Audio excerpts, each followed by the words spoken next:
Of course, there has been growing interest in the region from the European side.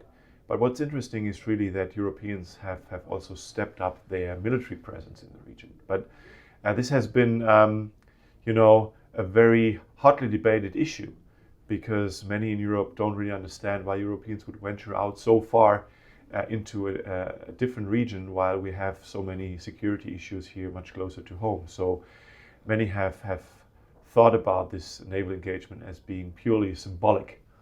So we wanted to write a paper and really dig deeper into whether European naval engagement is actually symbolic or substantive.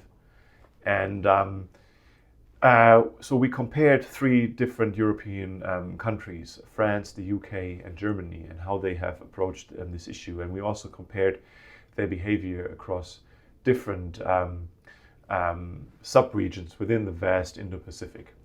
And I think one of the key arguments that we wanted to make is that, well, symbolism and substance are not oppositional.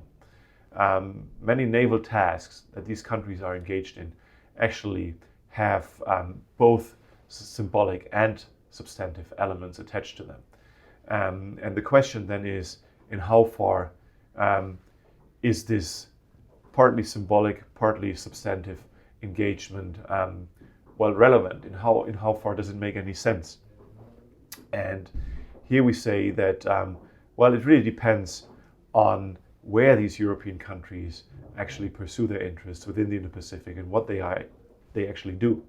And then we come to very different conclusions, I would say, right? So on the one hand, a country like France, for example, has its own territory in places like the South Pacific or the Indian Ocean. So they are a resident power. So they really want to, show presence there and defend their territory. So this is quite a substantial matter. But then you also have a country like Germany, which does not have any territory to defend in the Indo-Pacific. So here, it's much more symbolic in a way, a German presence in the region. And then again, the question would be, in how far is this symbolic presence relevant? Because obviously it doesn't make any difference to the regional balance of power in the Indo-Pacific. And so we have different naval tasks that we compare and that these countries have engaged in, like joint exercises, like port calls, like transits, all these things that show certain presence and visibility.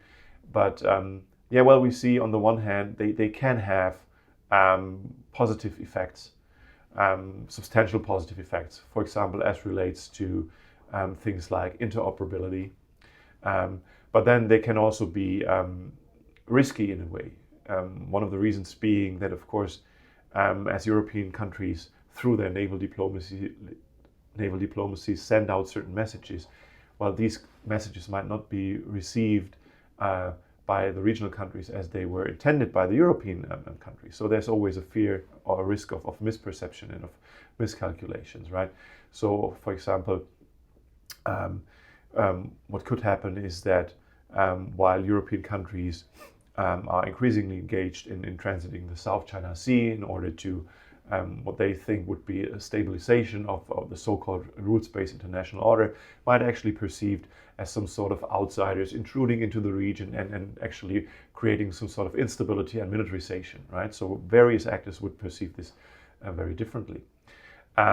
So I think all in all, the result of the paper is really a very nuanced picture on European naval engagement in the region, having benefits in some areas, but also providing or creating risks in other areas. And I think what the paper shows is that these nuances are not very much captured in much of the daily debates about that you could find in the media, but even in think tank reports. So in that sense, we hope that we will contribute with our research here.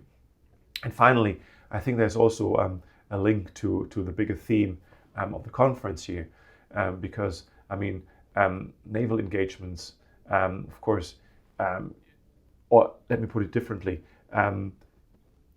technology, AI, these issues, they become increasingly important also for military assets, right? And as different countries obviously make inroads into AI, into new technology systems very rapidly these days.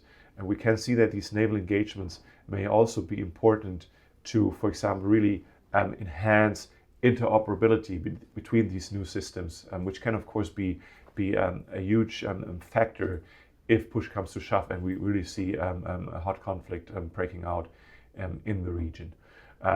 Yeah, so I may stop here.